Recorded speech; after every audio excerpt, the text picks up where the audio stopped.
like householders, businesses are seeing that dramatic increase in their energy bills.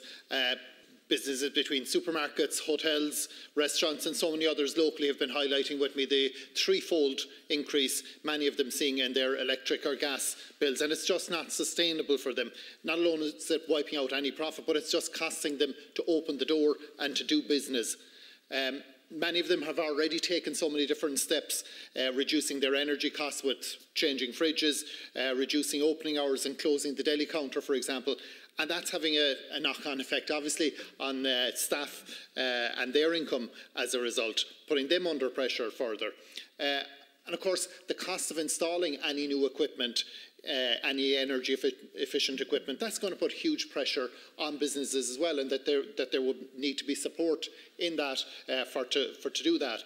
Minister, I'll remind you that many of these businesses, these retailers, they worked through the pandemic. They're the local businesses that have such an important part in the fabric of the community, first job for many people.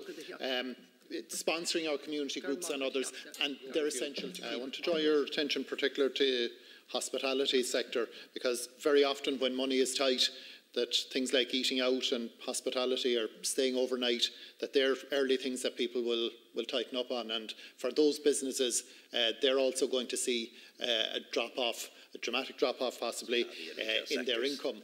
I'm very conscious of how worried businesses are as we go into the winter and they see the high energy bills.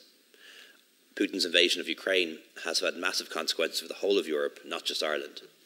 And indeed, we're now facing a global inflation crisis. We're working on new proposals to help businesses with rapidly rising energy prices, and I expect to be in a position to make a positive announcement about that on Budget Day.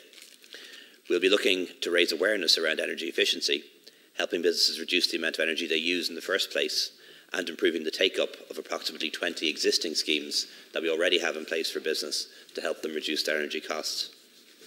For example, back in June, we announced a €55 million Green Transition Fund to help businesses move away from fossil fuels towards more sustainable alternatives, which are now increasingly cheaper alternatives. But the objective is clear, and that is to protect viable but vulnerable businesses from failing, and to protect the jobs of the people who work in those businesses. And it has to be an adequate response, because if it's not an adequate response, then there's no point in a response at all.